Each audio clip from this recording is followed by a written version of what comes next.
In general lang, ayun nga, coming off that Gilas stint ng women's, baga mas malaki na yung spotlight ngayon on women's basketball sa bansa. Meron pang WNBBL.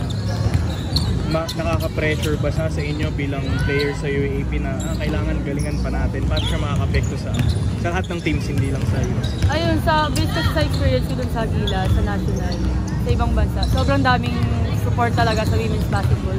So doon ko naramdaman na iba na yung women's basketball. So siguro UAAP, alam mo yung, hindi siya pressure eh. Alam mo yung excited ka maglaro kasi alam mo marami ng suporta sa inyo.